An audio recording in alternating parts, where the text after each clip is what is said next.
Call somebody. Dr. Isaac Richmond said a long time ago. Call somebody. On the air. Screaming loud and sparing none. Tune in to the Wallace Redd Love Power Show.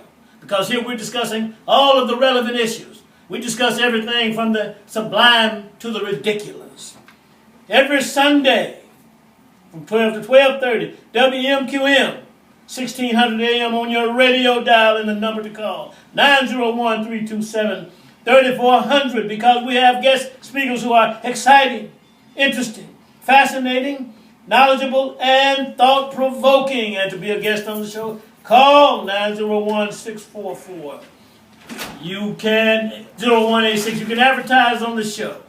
You can listen to the show on radio.com, WQM, MQM 1600 AM. And the show will be seen on YouTube as well.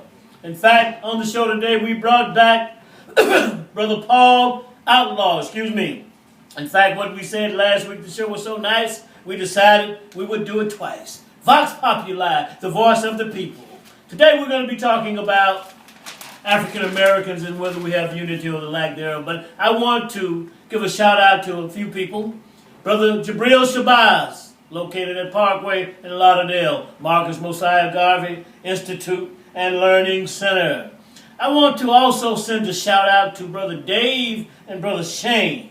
And if you like the show, for continued service and information, you may send your donations to the Wallace Redd Love Power Show, P.O. Box 41573, Memphis, Tennessee, 38174-1573. And I want to thank you, brothers, for coming to the show today. Well, thank you. Thank you. Okay. We're going to be okay with this subject today. Is that right? Oh, yes. We're going to roll with it. We've got Dr. Talut, El-Amin, as usual, brother and comrade, and I must say friend of mine. All right. Now, Brother Paul, let's go to you first. Take off on it. What about African Americans? And, we just finished celebrating Kwanzaa. And lots of flashy, powerful terms were thrown around. Unity, working responsibility, love, and all of that. So let's talk about unity among African Americans, or the lack thereof. What do you say? Number one, we as a people have to rid ourselves of the mental conditioning that we have. Because of what we've been taught in the past, what we believe in, it's difficult for us to galvanize as a people and understand that ultimately we are together if we have a common cause. So as African Americans, when we talk about black and white issues, and I heard the brother Isaac Richmond in the last program talk about some of us say there isn't a black and white issue, and we need to understand that there's something seriously wrong with the system that we live in. Well, I have to agree that at this point, with the information available to us, there is no longer a black and white issue. It's an issue when you have any race of people, including our own, who believe that we're not being oppressed and we're not in a struggle, then they can't be a part of the unity.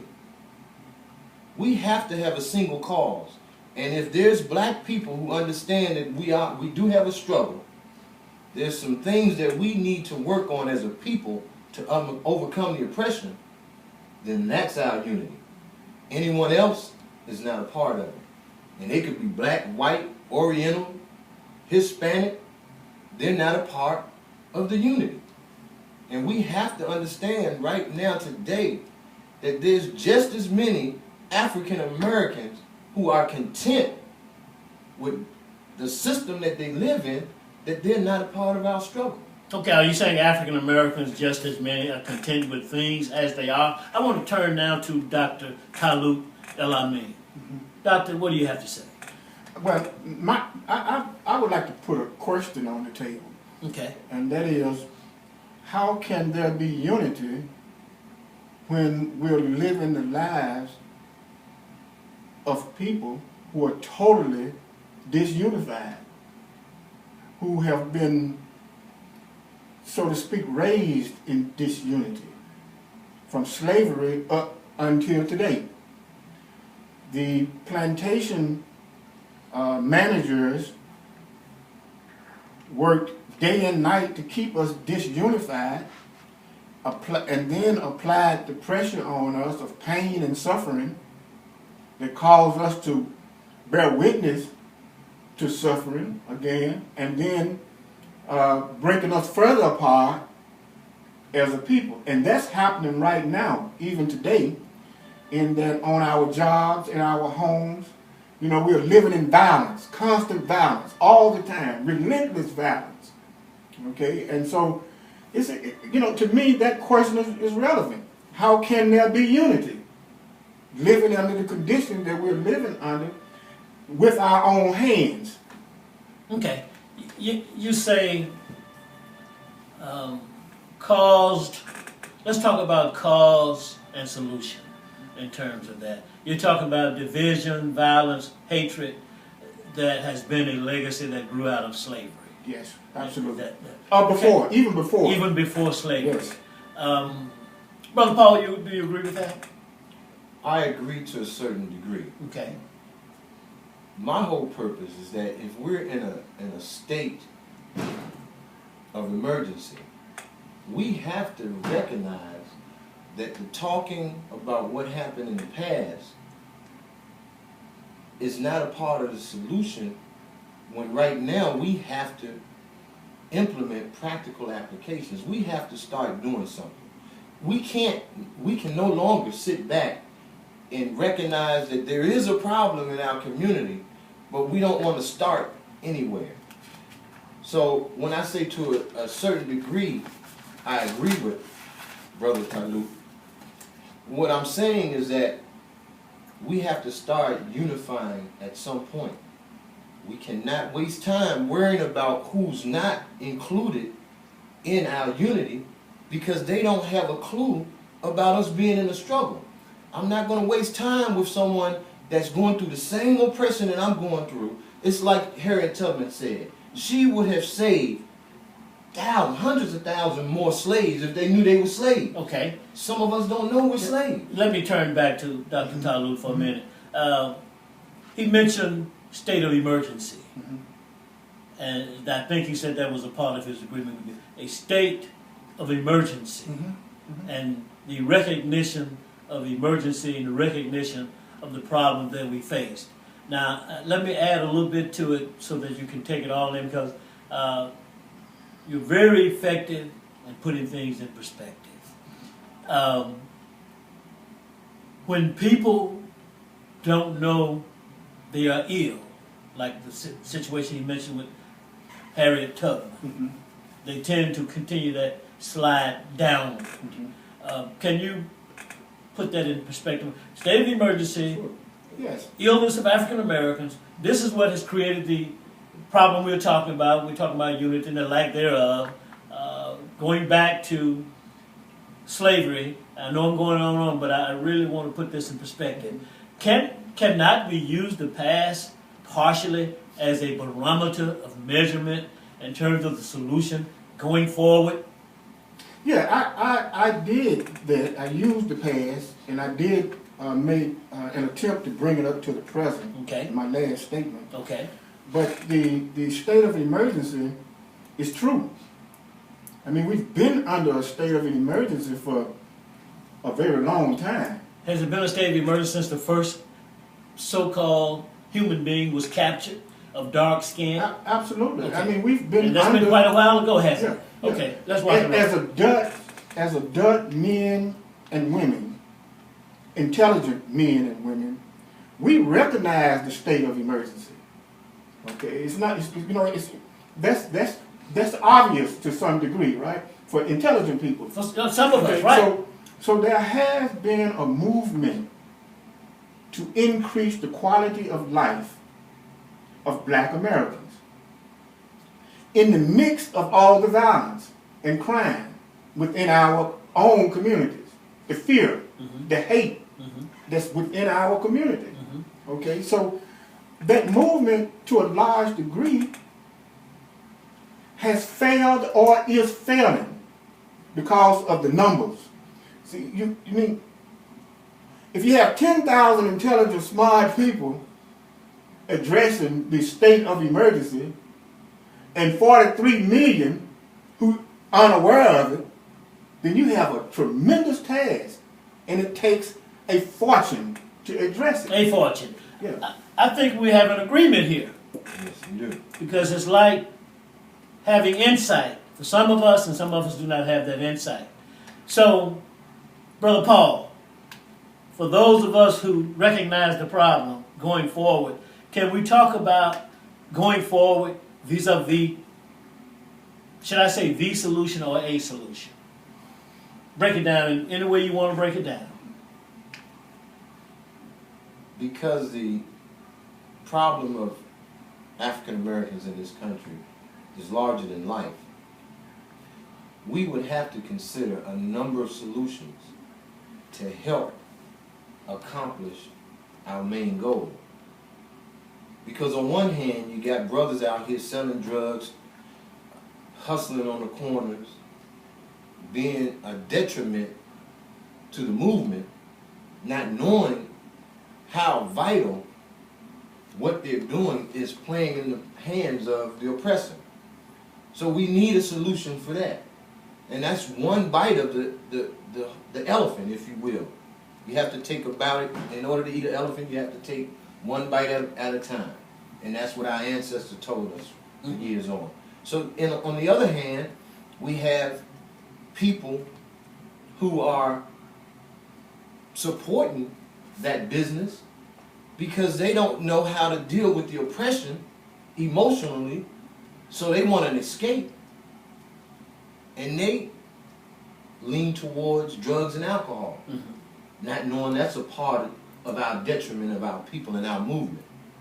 They can't recognize it. It's something that's tangible that they can see, that they can do to relieve the pressure of the oppression that they're going through, but they don't recognize that it's a greater problem for us. It's not a part of the solution. And then we have the educational system. And I'm just naming a few of some of the problems we have in our community. We have people that are inoculating our kids to go into a school system that we know don't work. So it's beyond, it's bigger than life, what we're dealing with as people. Real quick, solution orientation. Would you say that the solution, part of the solution would be a continuous process of education, such as the things that we do here on this show, such as the things that we talk about on YouTube? Is that a part? In other words, let's call it continuous education. Yes. And okay, and then I want to continuous education, such as what we do here and on YouTube. You wanted to add to that? I want to go to the good doctor here. But go I ahead. want to add to that because when you say continuous education, yes, it's all a part of a bigger picture. See, we have to recognize that when we talk about the love of our people, what we need to do to rid ourselves of oppression, then we have to understand that the most important thing is that everything that needs to be done in our community, we are responsible for making sure it gets done.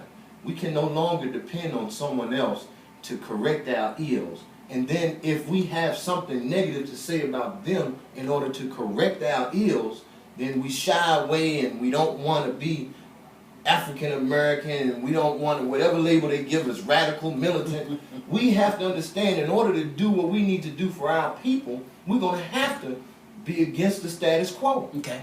Because what's happening now is not working. Dr. Talut, respond, please. Well, my response would simply be that I've been in the general community as an entrepreneur for over 40 years. And when you think about unity from my perspective, Okay, it's quite different from an academic perspective or a husband and wife's perspective, working people's perspective. Okay, as an entrepreneur and unity, I've found that the greatest problem that we have as black people is we don't understand what an economy is. We have no concept of that in general. We only have a concept of work, getting a job. But we don't have a concept of economy, and that is the most disuniting factor that we can have. And it's quite simple.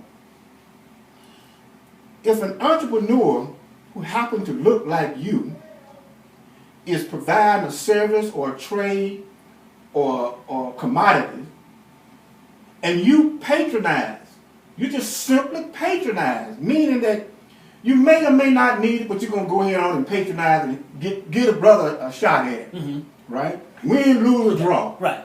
Get a shot. That is a form of unity. That is unity in the highest state. In the highest state. Yes. You have an announcement about a product that we have, and then will you do that? And then I want to come back and talk about unity in percentages. Yes. Of African Americans. Yes, I will. Go ahead. For sale. Okay. The most powerful words in the universe. For sale. All right. Let us know. And what we have for sale here is a chair. It's a rising and declining chair, fit for senior citizens who have a problem standing up or sitting down. Not only senior citizens, but individuals who may have other physical problems that require them to have a chair that rises and lowers. Okay, this chair is valued at $800, but today, if you call Wallace Redd at 901-644-0186, you can get that chair for just $300. And I understand it's practically new. Is that right? Practically brand new. Yes. Okay. And I think you'll get years of months, if not years of good service out of this chair. Very good. I like that. For sale. For sale. Economics. Powerful words of the universe. Supporting each other and one another. All right. Right. That's right. You know, I may not need it, but I'm going to support the brother.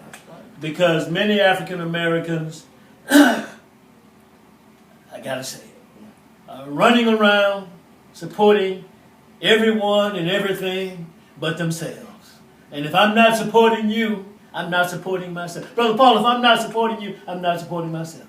If I don't support you, that's right. It's obligatory. It's obligatory. Right. Look, for us who may not know, wars are fought over trade and commerce. Men die because of trade and commerce.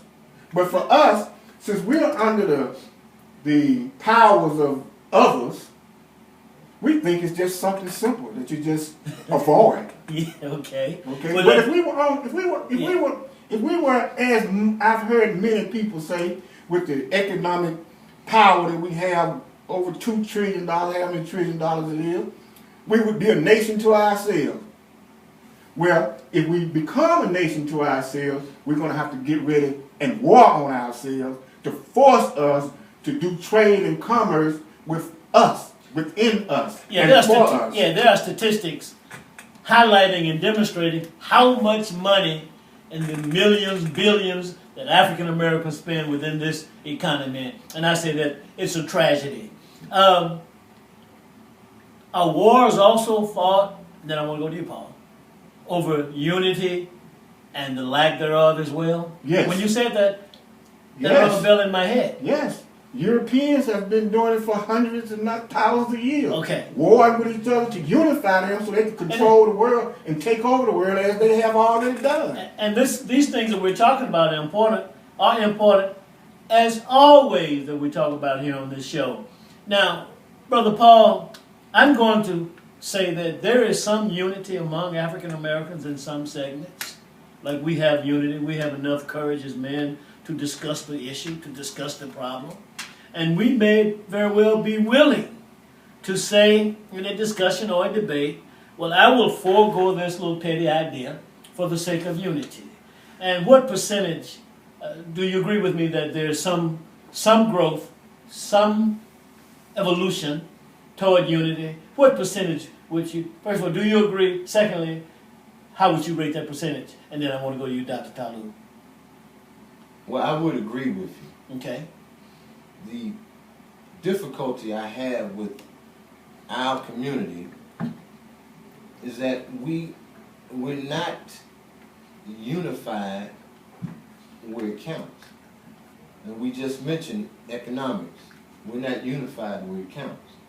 We're not unified in being responsible for rearing our kids, raising our kids, and educating our own kids, as opposed to allowing the status quo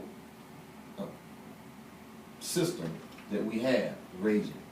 You know, our kids are in school practically 8 to 10 hours a day. That's without their parents. And we're allowing these people to raise our kids, and we don't understand that we need to raise our kids. You know, just the other day there was a viral on YouTube about black kids looking at black dolls and white dolls, and they were showing how the black kids looked at the white dolls as being nice and good looking, and the black kid as being wrong and bad. And then it was so touching, they asked the kid at the end, after they said all of that, well, who do you look like? And the child hesitated because she didn't want to do it, but she said, I look like the black kid. Okay. So that means that ingrained in her, she doesn't like herself. She doesn't think she's good. She doesn't think she's beautiful. So it explains why we don't support each other economically. Okay. Hold on, Brother Tatum. I'm coming right to you, but I've got to make this point. We're still back at people like James Brown having to come out and reemphasize the point that I'm black and I'm beautiful. Now, African Americans in general, not us, not me, of course, we've made ourselves not be beautiful because we're trying to look like someone else. Look, hair for an instance. Many African American women do not have hair. They would have hair if they had not dyed and fried it. So they're forced to put these wigs on, and I'm not going to go all the way with what, I really see when I see that, but I remember especially when little girls were, back when I was younger, mothers were straightening young girls' hair and burning their forehead, and you would see them walking around with scars and burns all across their forehead. I mean, this is the epitome of violence upon a young girl. These things you're talking about, we take these things for granted. So yeah, beauty. I see some African American women with long, tall hair, natural, beautiful hair, and that is beautiful to me. To me, it's more beautiful than that wig sitting up on the head. Brother Tatum. Hey, good morning, brother. Speak to the panel. Good morning. Good morning. Good morning. All right. Look, I just wanted to call in, man, to say a comment on what I've been hearing you all talk about. So as far as who's falling, so is this still a black and white thing? For me, the way I see it now, is that, we as a people, our own people are rejecting to hear the truth. We missing out on this because we choose to. So I basically see it as our fault because we know all the stuff is going on. And especially when we talk about the slave religion, right? We refuse to submit to the truth. It's just like, it's a shame that when the only time the radio comes on is when you and Dr. Richmond comes on Sunday. I'm not knocking to say everybody else, but either that's the only time I might hear listen to some gospel songs. But a lot of that rip-rap bull crap that preachers are preaching, not teaching our people the truth, and they refuse to listen to brothers as y'all self. I mean, even though we can disagree to agree, but Okay. I'm saying it's our own fault. Okay, Brother Tatum, is it? Thank you for calling, Brother Tatum. Stay on the line. I want to put another question on the table. Is it a matter of submitting to the truth Or is it a matter of acknowledging the truth from a critical, analytical examination standpoint and going forward and living out the dictates of that truth? Whether it's good or bad, effective, non-effective, I think it's on you, Doctor. Doctor. Go ahead. Yeah. The thing is, the truth has been told for decades. Okay, we've had a long line of black men and women who came forward and told us the truth, but it hasn't done any good. Why? Because it's not coming from the right skin color. We pay more attention to the truth when it comes from skin color other than ours than we would ever coming from ourselves. Okay. And the point is, it seems to be that most black people hate themselves or hate their people so much so until they can't believe intelligence is behind these brown and black eyes. We kind of give up on it. But a black man or woman can tell the truth about our condition. We're rejected. And if the other people come and say the exact same thing, our people will accept it.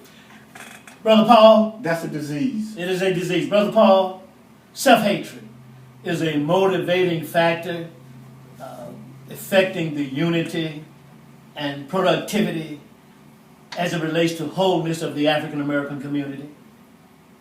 Is that correct? I would And say, how?